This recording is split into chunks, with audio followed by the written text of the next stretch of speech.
Greetings. I'm Robert K. Storie. I'm a student at Grand Canyon University. I'm currently taking the course SEC 201. That's Early Adolescence and Adolescent Psychology. I'm currently pursuing a degree in English for secondary education. Our current assignment is actually going to be a disposition self-assessment survey with a few handful of follow-on questions. So without further ado, let's get into those follow-up questions real quick. Our first question is actually going to be, what dispositions do you possess that will make you a successful teacher? What I learned when I was teaching adults is that I have a passion for teaching and sharing my knowledge with others in a positive and constructive manner. What dispositions do you need to work on before entering the classroom as a first-year teacher? Having some experience in the classroom, I would say that being a first-year teacher, I always feel like trying to hit student overall development can be difficult because you're trying to figure out lesson plans and making sure that the academics is going to get done first, because that's usually your first priority for students, is making sure that they're understanding what you're teaching. So when your primary focus is academics, overall student development usually goes down a little bit until you get best practices and what's best for your classroom and its atmosphere get worked out. So I feel like for myself, that's something that I'll have to work towards, just being able to help overall development of all my students. What attributes should a professional educator have, and how should they behave? What standards guide their thinking and actions? A professional educator needs to be an active listener and care for their students. A standard guide is to treat everyone like a VIP or the most important person. From my past work experience, we used to always tell them to give everybody the red carpet treatment. So don't treat them as like another number or a part of the herd. Teach them as a important individual person, because in essence they are, because they're going to be part of the community that you're going to be a part of, that you're inspiring. Eventually we're going to leave the field of education or whatever else, and they may be our replacements. So to treat them as the most important person that you're going to teach to everyone is important.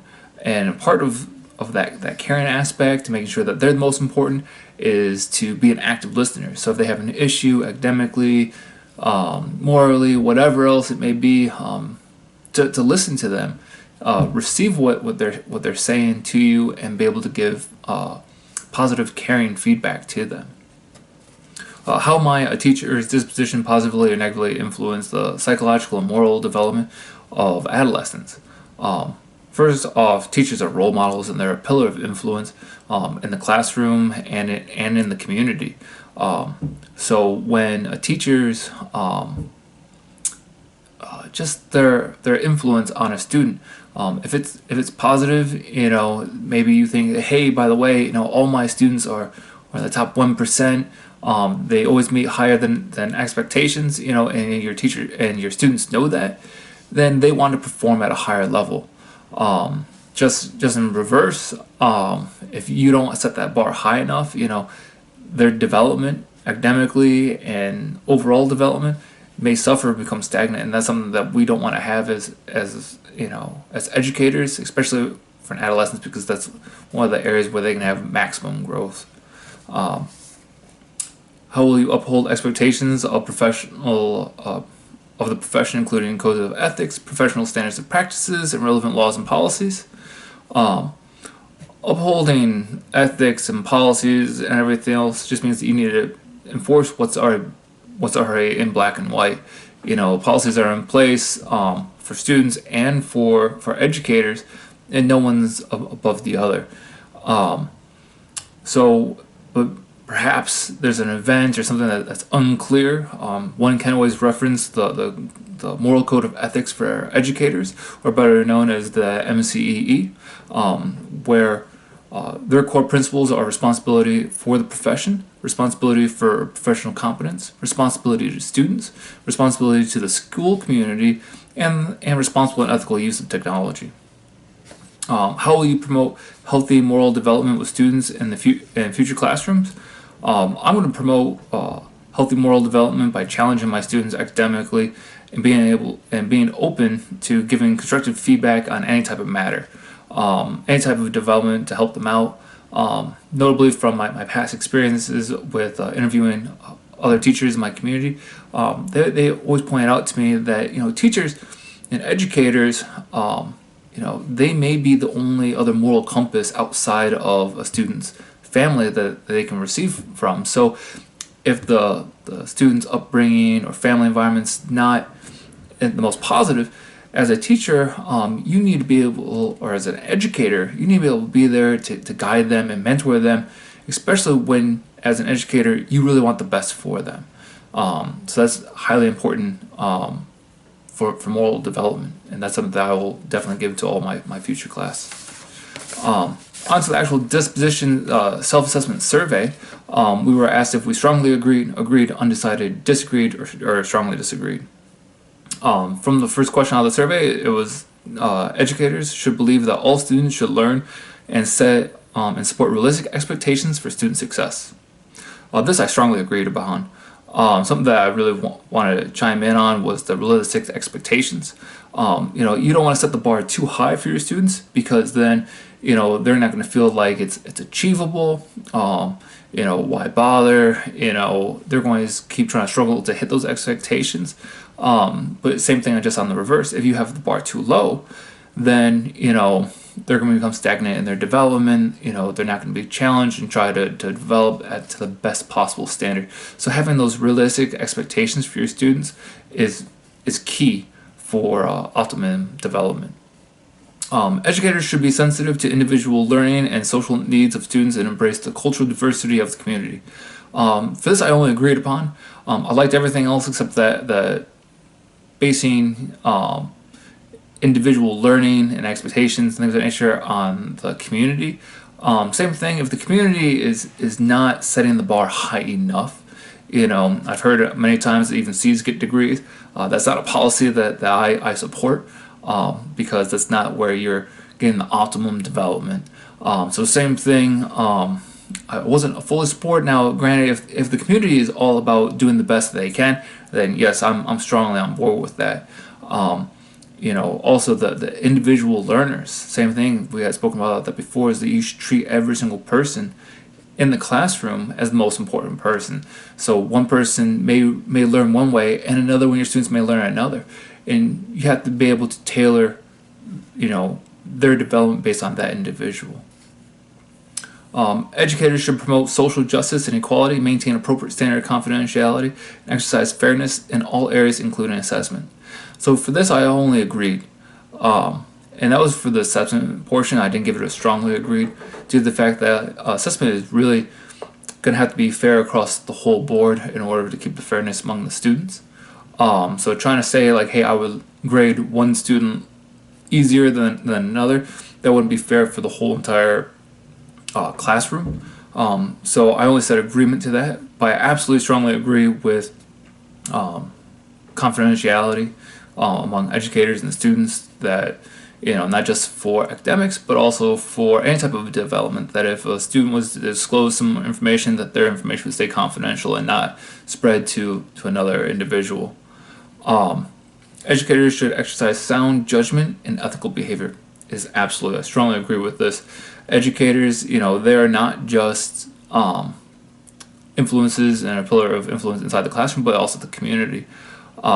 So their judgments, when an educator says, hey, this is this way, it needs to be of sound ethical behavior, because it can't be a biased opinion. It can't be this. It can't be swayed. It does have to be fair and ethical through and through, because all of your guys' any type of educator's decisions will relate back to them. So it can't be one of those do as I say and not as I do type deals. Educators should recognize that reflection combined with experience leads to growth as a professional. I strongly agree with this. Something that I really liked about this question was the reflection portion, because as an educator, being able to reflect upon the classroom experience when you're teaching is how much feedback you can get from the students. So when you're sitting there, well, hey, maybe I didn't ask enough open-ended questions to inspire more thought-provoking type engagement. Really trying to reflect and find out what's best for, or how to better a presentation, or how to really give my information for myself to my class is important, and reflection is a key aspect to that. Educators should promote and support curiosity and encourage active inquiry. For me, I think this is probably the most important question they had asked. Also because when educators promote curiosity, that's really where you turn your students into a lifelong learner. And that's really one of the most important aspects of being an educator, is to try and instill that upon students. And that's not easy to do, because when a student leaves, if they're curious about the subject, or they're actively engaged with the subject, that takes them outside the classroom and keep growing. That's probably one of the most important things an educator can do. Educators should model integrity by their words and actions. I actually touched on this earlier, where an educator can't be, hey, do as I say and not as I do, because as an educator, their actions are being monitored, because you're the role model of those around you. So yes, I strongly agree with educators should be a model of integrity by the words and actions. Educators demonstrate professional friendliness, warmth, and genuine caring in their relationships with others, while providing intellectual, emotional, and spiritual support. I strongly agree with this as well. As educators, it's not just academics that we need to worry about, because we all want the community development, where you want to be able to be open with your students, by caring for them, and being able to make sure that they can come to you, or as to any educator, have that confidence that what they're going to say to you will stay confidential, and be able to give them constructive feedback, or at least a way to keep moving forward. Educators should understand the effect of community involvement and leadership as it applies to the welfare of others in an educational setting.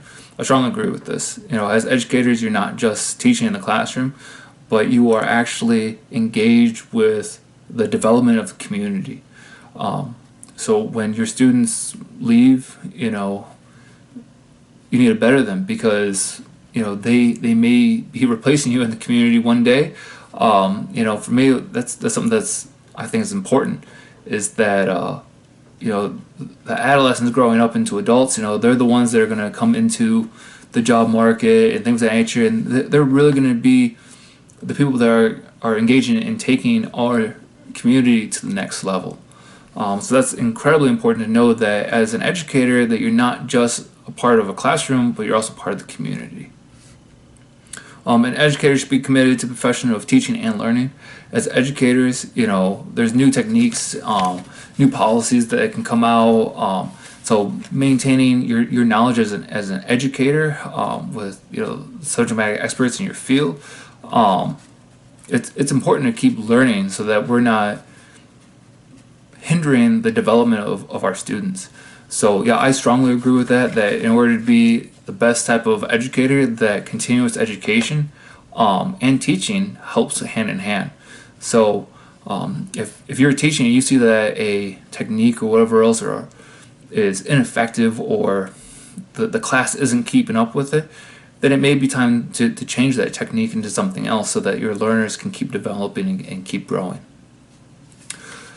Again, I'm Robert K. Storie. I really appreciate your time, and I wish everyone the best of luck. Thank you.